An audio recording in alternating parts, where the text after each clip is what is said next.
Everybody sees it on Instagram, they all see how easy it is, and they just see the 1, 2, 3 magic of, hey, the house does a gut job and now it's beautiful and we made $150,000 in profit. What's your biggest mistake in a fix and flip? What's the biggest thing that you did that really hurt you? Forcing a deal, sometimes you just want to do a deal. Like me, you just kind of get a high off of it or something. Just if I can put no money out and get money, that's an infinite return for me. What do you think is the biggest trade? Because some people are scared to lay out $100,000, $200,000. It is scary in the beginning, but it's less scary once you've done it a couple times. Your risk tolerance definitely goes down. Anybody can do this. That's the simple thing about real estate. I probably underwrite 30 to 50 houses a day. It was a probate deal. It took us about 2.5 years to close on it. We didn't touch it, just put it back on the market. We made $260,000. Just from holding your project. And that was after all your expenses.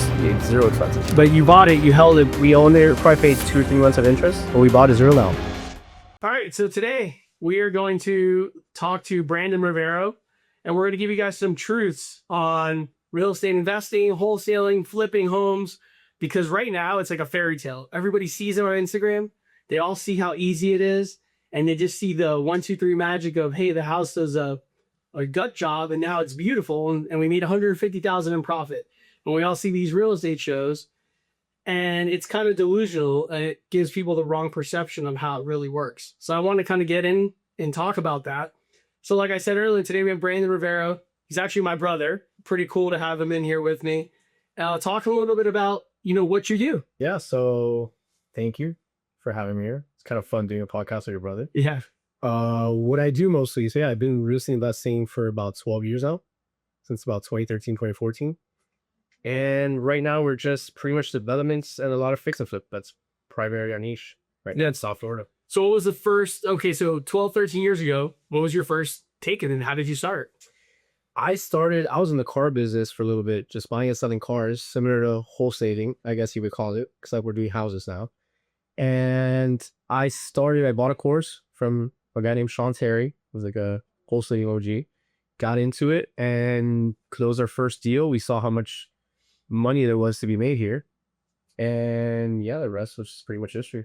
So basically you went online, bought one of those courses we all enter gimmicks. Yeah. And you went from flipping cars, and you mean flipping cars basically like wholesaling, like from an auction to other dealers or end buyers, transportation vehicles, call it. I wouldn't say they're high-end cars or anything. And what made you make the switch from vehicles to homes? I've always known I wanted to do something in real estate. Obviously, I've seen you, and you're involved in real estate. I've seen what you do, and it was always kind of just like a calling. And I was young at the time, and I just figured, why not? Yeah, well, how old were you when we started? 21, 22? 22, yeah. So 22 years old, yeah. So that's definitely a young age. I started mortgage at 20, so I know what that's like. Yeah. Real estate definitely has a passion, right? When it has a very good satisfaction. I'm guessing when you flip a car, wholesale a car, you don't get the same satisfaction as when you take a home from start to finish. Yeah. It's a different gratification. It's very cool. So let's talk about one of your avenues in your business. Let's start with wholesaling, because I know wholesaling is something that a lot of people don't even know exists, or they don't understand it. Let's give me a little bit of breakdown of what you do with wholesaling. Yeah, wholesaling. When I started, I wholesaled a lot more. I still do it. It's more of a strategy for me now rather than a business. Mm-hmm. Wholesaling is pretty much like real estate matchmaking, where I find a product at a good number and you sell it to somebody else that sees a vision, and you're the in-between person. You're a broker, pretty much. Okay. I make your spot. So, how do you actually find these deals? Like, what do you do to find these? I know everybody sees those signs on the highway. Yeah. Yeah. So you see those signs actually work, believe it or not. That's why people do it. That's crazy. A good way is, I'm sure everybody down their block or has driven by a block that has like a blue tarp roof, overgrown landscaping. Those are usually the stressed sellers, right? That are in a financial situation where, they don't list with an agent because they could be embarrassed. They just can't, or pre-foreclosure, whatever reason may be. And that's where we come in. Gotcha. So basically you're looking for those distressed properties, and maybe people are scared to communicate. Of course. Yep. Okay. So like, what makes it a good deal? Like anything, the numbers have to work. So once you underwrite everything and you're securing a good number and you see that you can sell it for X number, if that spread works for you, that's a good deal. Yeah. So you're out there underwriting, you find the house, it's distressed, you look at it, you a lot of these properties, what if they're vacant? Like, how are you understanding how much money is it going to take? Like, that's something you just don't learn. There's no book for that. There's no instruction manual. No. In the beginning, it was a lot tougher because we didn't have any prior history or prior knowledge to say.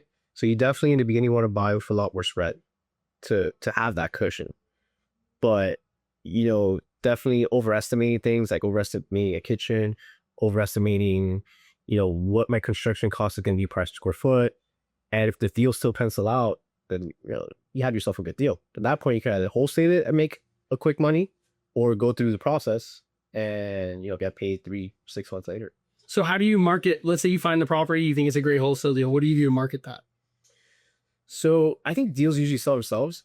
It's very easy, public records these days. You can find somebody that's bought something nearby. You see that somebody just bought something 2 blocks away. That's an LLC or a trust. You reach out to that person. You can Google their names.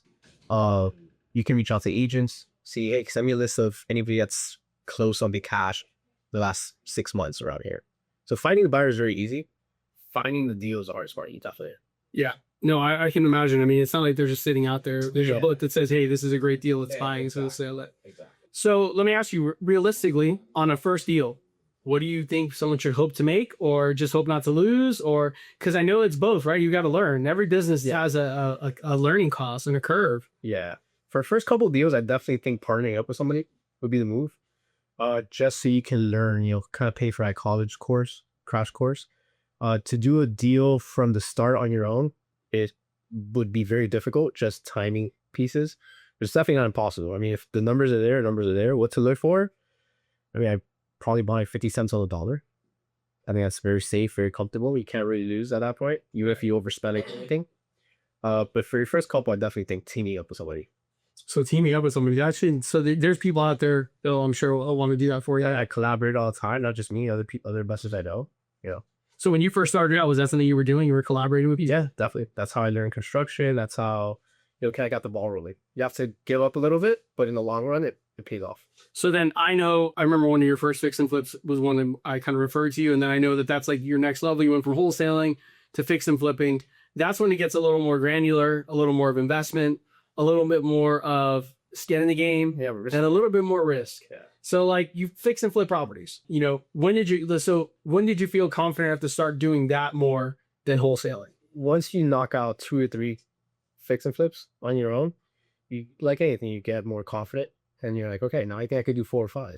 And then kind of snowball effect at that point. Yeah. Cause I know right now at any given time, you're working on 10 plus projects. Yeah. And 12 years ago, you were not working on 10 plus projects. Maybe 80 a year, if that. 80 a year, that. So now you're working on 10 to 12 at a time. So that's a huge difference. So what's the real deal? Like we've all done them. What's your biggest mistake in a fix and flip? What's the biggest thing that you did that really hurt you, or you were like, oh man, I can't make this mistake again? Forcing a deal. Sometimes you just want to do a deal. Like me, you just kind of get a high off of it or something. And I think forcing a deal is where you really make your mistakes. Not sticking to your numbers. Just saying, oh, it's an extra 10K. It's an extra 5K. I think that's what you use. Yeah, I guess trying to make something happen. I mean, that happens to all of us in business, especially if you want to just get that deal done. If you're like you have a goal in mind, yeah, exactly. Right? If you have a goal, you want to attain the goal, you might push a little harder on something that you shouldn't have pushed harder on. Exactly. I'd rather do less, but you do more. How about as far as like, you buy a property? I knew there was one that you held for a long time, and they had like some issues just, with permitting or issues in the back end. Like what is it that people should do to try to, if you're going to do something like that, holding costs? I think that's a big thing. People think that like they buy the property and, they think it's like a quick fix and flip, and they don't realize that 6, 7, 8 months into it, you've got a serious amount of cost to go into it. Yeah, 1,000%. Anything can go wrong.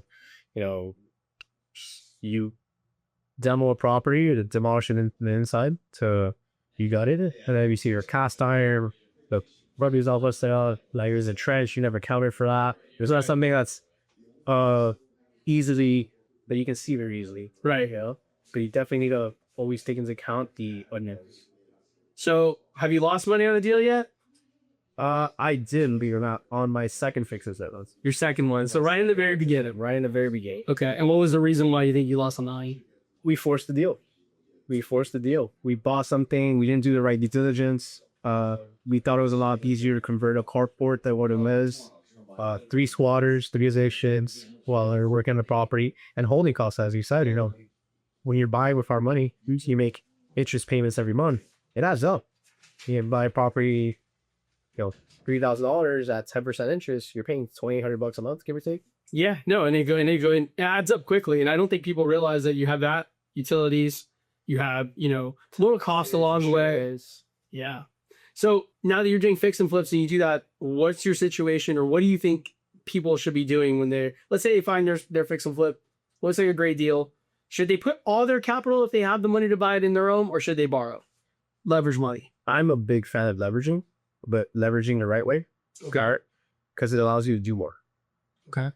Yes, you'll save money, but it's good looking at the cash on cash return. Because if I can put no money out and get money, that's an infinite return for me. That's true. But you can't just start day one and getting money lent to you. No, you got to build the relationships. You got to build that trust with your lenders. So is that where that collaboration part probably helps people? Correct. Yeah, because finding money is if people have money to lend. Yeah, but they also want to lend it not just on a deal. They lend it to you as a person. To know how you're going to be able to handle their property. Yeah, so right now it's pretty simple for you. You have a lot of lenders you already work with. Thankfully. But somebody starting out brand new. You got to build those relationships. Yeah, so that's not an easy thing. Start right away. So your newest thing, which I'm very proud of, I went to see one of your construction sites. You're building property now.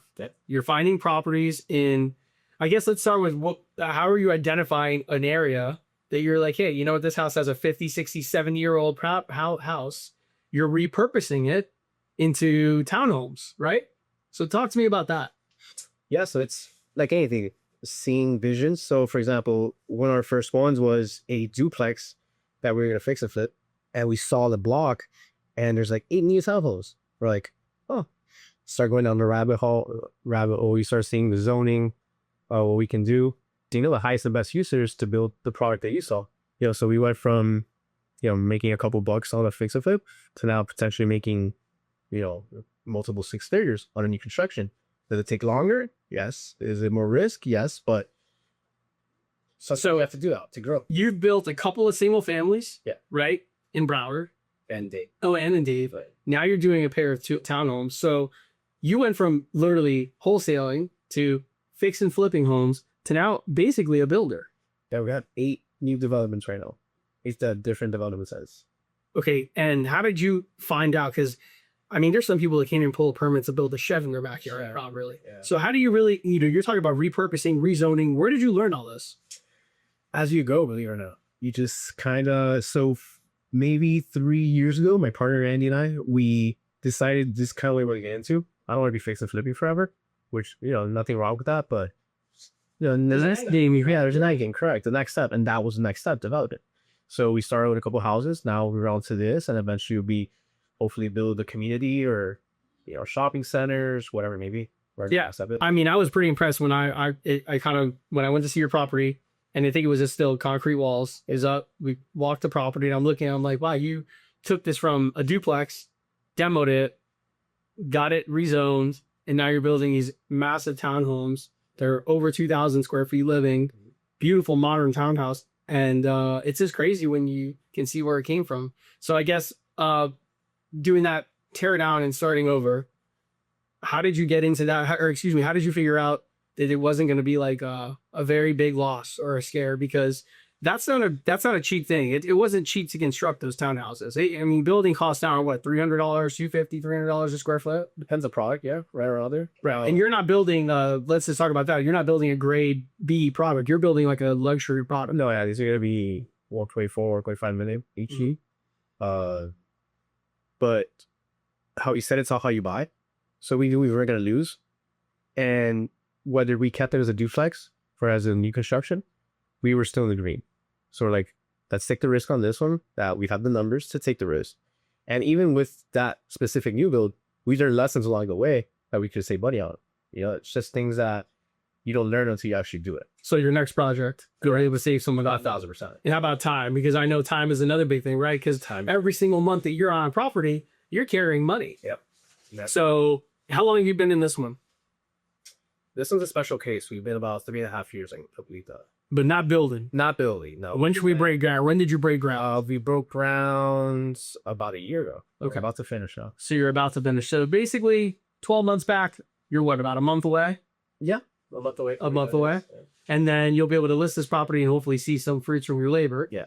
But I mean, I think what people have to realize is, okay, you 12 months. Now, obviously you didn't lay out the money to build the property, do this. You've been carrying the loan. Yeah. So your cost on this has been, I'm sure, pretty solid. Yeah. Yeah. Yeah. It's a nice chunk. A nice chunk of change. So now that you guys are building this and it's almost done, are you going to market it yourself? I know you dabble in some real estate still, obviously. Yeah, of course. I am a broker. We're gonna list it ourselves. We're gonna furnish it, do the whole nine, and sell it. So are you actually going to do virtual staging or real estate? No, real stage. Real stage? Okay. Yeah. Just curious, because I see so much. It's funny, you see an AI staging now, you walk into the house, you're like, whoa. Or like a furniture. Yeah, exactly. I know. It's pretty interesting. So on the new builds, what kind of profit margin are you trying to hit? Like, what's attainable and what's, a bonus? So I'm not a veteran when it comes to developing. I think I'm still, we have a good amount of projects, but I don't know everything there is to do. So when I do take on a project, I look for at least 80 to 100% on the money I put out. Just because, again, I need it to be safe. Right. I'm not, I need it to make sense in order for me, especially if it's going to take, 24 months from start to finish. So being that you're redeveloping and repurposing projects, like this property you just did, it was a 2-unit turn. What's the biggest issue that you think could come up? Like what's the worst case? Like, so what's the worst thing? Like, let's say right now you guys are in there for 2 units. What if they say, no, it can't be 2 units now? Or is it too late for that? Well, that's why you need multiple equity strategies and really do your due diligence, because if they told me no, I would just kept it a duplex. Right. Also, I need to, before I even knock down that duplex alone there, I need to make sure I can build what I want to build. Right. Definitely doing due diligence and verifying, making sure your I's are dotted and your T's are crossed.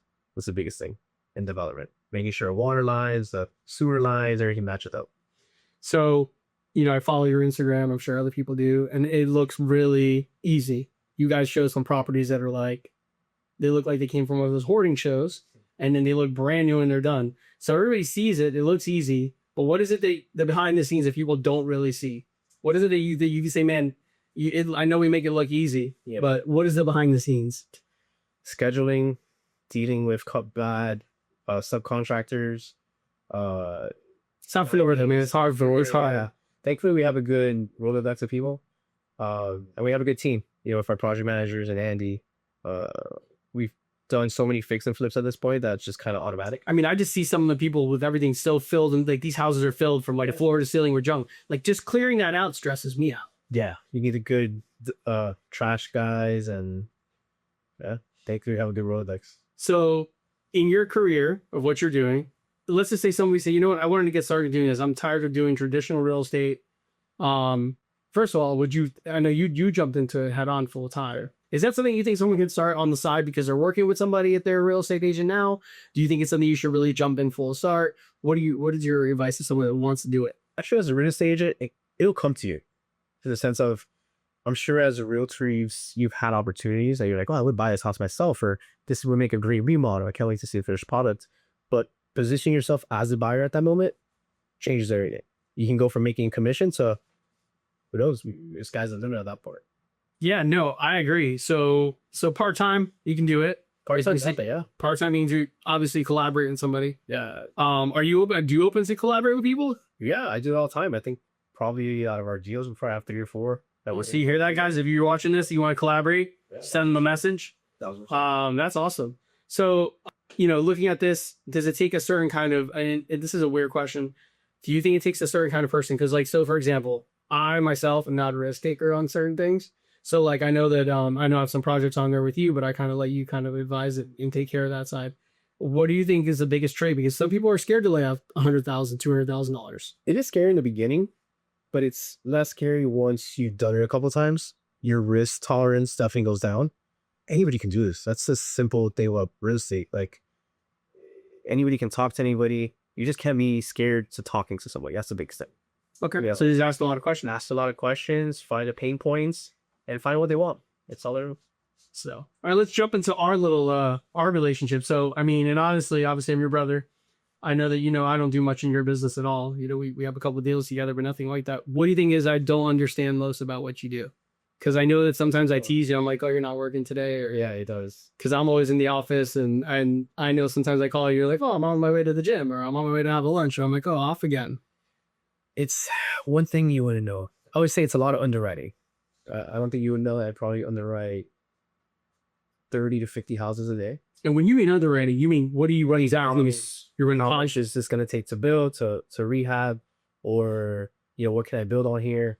I probably go at least 30 a day, maybe more. that you just go through and figure out every morning. So that's how you're just doing everything. So, I mean, that's interesting because I underwrite people for mortgages and I don't even look at 30 a day. Obviously, that's a little more complex. So, yeah. So, what does that take you? What does it take you to underwrite a deal? Now that you've got it down, Couple minutes, I'd say. you can take a good look and see it. Yeah, This is going to at win this point, I know every pocket that I like, and I'll know what number I need to be at. Alright. So, have you ever lost a deal that you've underwritten that you said, I was going to go for it, I loved it, it was great, but it fell apart because at the end the lender pulled out on you, or something came up on title, something that stops it on title? I think right now you told me you have one that's in a probate or some situations. Like, what are the things that stop you that are surprises? That it looks great and it's like a big surprise. Definitely probates. Probates take a while if the area doesn't want to sell anymore. Lenders definitely on the retail side. If I have a property listed, it's about to close, and you don't have a good lender, and they can't get the clear close or a low commit, the deal falls apart. I gotta dish down the 2 months of interest. So I close. Or renew my insurance, whatever it may be. What else? Definitely every property has its own case. That's what's funny about this business. Yeah. They each have a little story. Well, I know it's funny. So when you fix it, you get it all ready. And I know sometimes some of my guys have buyers for it, and we buy them, which is great because in the loans pretty much always say guaranteed because we've done all our due diligence. Those usually quick ones. Those are the easy ones, I'm sure. It's all, I think what people need to know in our business, it's a relationship business. It's who you know. And I know we're related, but we also are very strong in our business. So the relationship matters. So if, somebody knows you on the deal, they see you as a listing agent, or they know what you've done, they know your work. Because there are some fix and flips out there that people will go there, and I've seen them and then the home inspection comes back and it's like, it looks beautiful, but it's like putting, they say you can't like listing on a peg. Yeah. I know yours are solid. I've seen your new builds, I've seen your flips. What do you think makes it there? Like, why are people just covering up? Or what are they doing? Just patchwork? Are you completely ripping things apart? For the most part, yeah. Now there are properties where we do sell as is or put a little bit of lipstick on the pig, but we do sell them under market value for somebody to come in and take care of it themselves. Exactly, yeah. We're not selling at top dollar and the property's destroyed. If I'm selling at top dollar, it's top dollar means you did it from floor. Exactly. Yeah, because I've seen some of your projects where like you're doing drywall, you're going down to the side. Drywall, UACs, plumbing, we're level 9. So you right now you're 10, 12 projects deep, and you've done probably now over 100 transactions easily in your career. God, I mean, do you even count that? I know on my license I have like 200 or something. Okay. And most of my deals are off license. So at least 5 or 6. Yeah, because some of them are just cash transactions. Yeah, exactly. That's crazy. So, I mean, with that kind of thing, you see that. So you've gone through the whole, you'll walk in the property like, man, this whole thing's got to get gutted. Yeah, that's awesome. So, I mean, it's been great talking to you about this stuff. If somebody really wanted to get involved in this, you want to be reached out to? Do you encourage them to reach out to you? Yeah, I'm an open book. Yeah? I'm an open book. Any questions you have, if I can help in any way. Are you going to be selling one of these things one day? I'm how to flip houses? Like you learned? No. What was the guy's name? Terry? Sean Terry.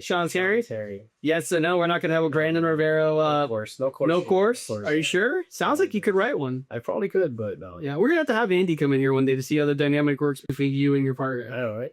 Because Andy's basically what the guy handles all you underwrite, and he handles my business partner. He's great at finding money. He's a great resourceful guy.